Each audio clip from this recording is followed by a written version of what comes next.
যাকে গণতন্ত্রের আইকনই বলা হয় একরকম মহাসচিব, যিনি এখন স্থানীয় সরকার মন্ত্রণালয়ের দায়িত্বে আছেন, আপনারা যাকে ক্যান্ডিডেট করবেন তাকেই মেয়র বসে আছেন। তাহলে এই রেজাল্ট আগে থেকেই ডিসাইডেড। আপনারা আসলে গণতন্ত্রের হত্যাকারী। বিএনপি সরকারও ইন্টেনশন রাখে গুম করার।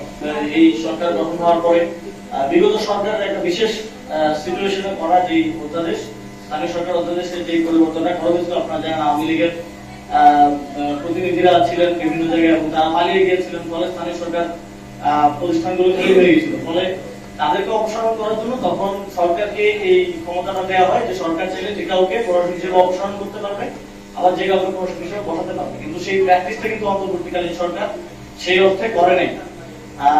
খুব স্বাভাবিকভাবে অন্তর্বর্তীকালীন সরকারের ইচ্ছা ছিল নির্বাচন দেওয়ার, সেটাও হয়নি বিএনপির মাথায়। কিন্তু সেই প্র্যাকটিসটা তারা করেনি, গণতন্ত্রের প্রতি কোনো ধরনের যেন প্রশ্ন না ওঠে সরকারের উপর সেই জায়গাতে। কিন্তু আমরা দেখলাম যে বিগত 17 বছর বা জন্মের পর থেকে যারা নিজেদেরকে গণতন্ত্রের ধারক বাহক বলতে পছন্দ করেন এবং যাকে গণতন্ত্রের আইকনই বলা হয় একরকম মহাসচিব, যিনি এখন স্থানীয় সরকার মন্ত্রণালয়ের দায়িত্বে আছেন, তিনি নিজে একদম জেলা পরিষদ এবং শুনছি সামনে উপজেলা পৌরসভা পর্যায়েও প্রশাসক নিয়োগ দেওয়ার মাধ্যমে গণতন্ত্রকে পুনরুজ্জীবিত করছেন। এবং আমরা দেখছি যে যাদেরকে প্রশাসক তাদেরকে নিয়োগ দেওয়া হচ্ছে যারা তাদের ক্যান্ডিডেট। তার মানে একজন প্রশাসক হিসেবে বসে মেয়রের চেয়ারে বসে মেয়র ইলেকশন করবে, তাহলে এটার থেকে বেশি মানে লেভেল প্লেইং ফিল্ডে আপনারা ক্ষমতায় আছেন, আপনারা নির্বাচনকে প্রভাবিত করবেন অ্যাজ ইউজুয়াল, আপনাদের ইয়া দেখে বোঝা যাচ্ছে। তারপর আপনারা যাকে ক্যান্ডিডেট করবেন তাকেই মেয়র সিটে বসানো আছে। তাহলে এই রেজাল্ট আগে থেকেই ডিসাইডেড। তো এই গণতন্ত্রকে কবর দিচ্ছেন যাদেরকে গণতন্ত্রের মহানায়ক হিসেবে আসলে তারা নিজেদেরকে বলতে চান। তো আমরা তাদেরকে বলতে চাই যে আপনারা আসলে গণতন্ত্রের হত্যাকারী। এবং মিনিস্ট্রিতে যিনি বসে আছেন বিশেষ করে বিএনপির মহাসচিব, তার তত্ত্বাবধানে যেহেতু এগুলো হচ্ছে, তো তাদের যে গণতন্ত্রের জন্য লড়াই, এটা আমাদের এখন এটা আসলে প্রশ্নবিদ্ধ হচ্ছে এবং মনে হচ্ছে যে জাস্ট এটা ক্ষমতার জন্য লড়াই ছিল। ক্ষমতা যার কাছে তার আসলে গণতন্ত্রের প্রয়োজন নাই খুব একটা।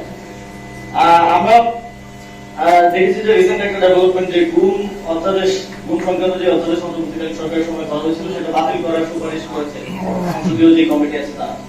তো এই গুম সংক্রান্ত অধ্যাদেশটা বাতিল করার যে ইন্টেনশন আমরা দেখলাম বিএনপির সেই সংসদীয় কমিটি, তার মধ্যে দিয়ে আসলে একটা জিনিসই প্রতীয়মান হয় যে বিএনপি সরকারও ইন্টেনশন রাখে গুম করার। তা হচ্ছে গুম করার বিরুদ্ধে যে স্ট্রং আইন এবং অধ্যাদেশ, সেটাকে ব্যাকেট করার মাধ্যমে সে তার গুম করার স্বাধীনতা আবার অর্জন করতে চায়। তো আমরা হয়তো সামনের দিনে এই আলামতগুলো সামনের দিনে আবার দেখতে পাবো এবং আমাদেরকে আবার ওই পয়েন্ট জিরোতে চলে যেতে হবে। আওয়ামী লীগের সময় যখন গুম করার অভয়ারণ্যে বাংলাদেশ পরিণত হয়েছিল, সেই পরিস্থিতিতে আবার আমাদেরকে আস্তে আস্তে নিয়ে যাওয়ার চেষ্টা হচ্ছে বলে আমরা দেখতে পাচ্ছি।